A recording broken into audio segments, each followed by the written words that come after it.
Assalamualaikum warahmatullahi wabarakatuh. Bagaimana kabar kalian hari ini? Semoga baik-baik saja.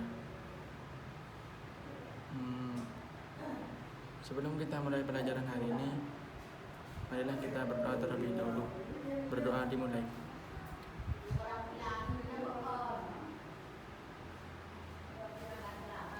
Berdoa selesai. Baik, sebelum saya mulai pelajaran, saya akan absen terlebih dahulu. Jika ada teman kalian yang tidak masuk, segera kasih tahu Bapak ya. Pada pertemuan kali ini, saya akan menjelaskan tentang cerita pendek. Cerpen adalah suatu karya sastra pendek yang bersifat fiktif yang dialami oleh tokoh secara ringkas mulai dari pengenalan sampai akhir permasalahan yang dialami oleh tokoh tersebut. Selanjutnya, struktur cerpen. Sebuah cerpen biasanya terdiri dari 5 elemen dasar yang diperlukan untuk menyusun sebuah cerpen. Yang pertama adalah abstrak, merupakan sebuah pemaparan awal dari cerita yang akan disampaikan. Yang kedua adalah orientasi, menjelaskan tentang latar, baik waktu, tempat maupun suasana yang ada di dalam cerpen tersebut. Yang ketiga adalah komplikasi, yaitu struktur di mana terdapat pemaparan awal yang dialami oleh tokoh tersebut. Biasanya watak dari tokoh yang diceritakan di cerpen akan dijelaskan di bagian ini. Yang keempat adalah evaluasi. Evaluasi adalah masalah yang dipaparkan atau masalah yang semakin memuncak.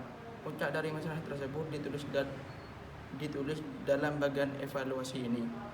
Yang kelima adalah resolusi, merupakan akhir dari permasalahan yang ada di dalam cerpen. Solusi dari permasalahan yang dialami oleh tokoh tersebut akan dijelaskan. Dan yang terakhir adalah koda. Koda adalah pesan moral yang ada dalam sebuah cerpen yang disampaikan oleh penulis kepada pembaca. Selanjutnya kita masuk kepada unsur-unsur cerpen. Pada sebuah cerpen terdapat 2 unsur yang ada di dalamnya, yaitu unsur intrinsik dan unsur ekstrinsik. Kita bahas mulai dari unsur intrinsik. Unsur intrinsik adalah unsur pembentuk yang ada di dalam cerpen tersebut. Terdapat berbagai unsur intrinsik pembangun cerpen, yaitu yang pertama adalah tema. Tema merupakan pokok pikiran yang mendasari jalannya cerita pendek. Yang kedua adalah alur. Alur adalah urutan peristiwa yang terjadi di dalam cerpen tersebut, mulai dari perkenalan, konflik, klimaks, dan penyelesaian. Yang ketiga adalah setting, latar atau tempat, waktu, dan suasana yang ada di dalam cerpen tersebut. Yang keempat adalah tokoh. Pemeran yang diceritakan di dalam cerpen, baik pemeran utama maupun pemeran pendamping. Yang kelima adalah watak. Sifat dari pemeran yang ada di dalam cerpen. Yang ada di dalam cerpen. Watak dibagi menjadi 3, yaitu protagonis, antagonis, dan pendukung atau netral. Dan yang keenam adalah sudut pandang, merupakan cara pandang penulis menceritakan isi atau kejadian dalam cerpen tersebut. Selanjutnya unsur ekstrinsik. Unsur ekstrinsik atau unsur yang membangun sebuah cerpen dari luar. Misalnya keadaan sosial, budaya, politik, ideologi, dan ekonomi masyarakat yang ada di lingkungan tersebut. Selanjutnya kita masuk pada ciri-ciri cerita pendek. Di antaranya bersifat fiktif atau karangan dari penulis.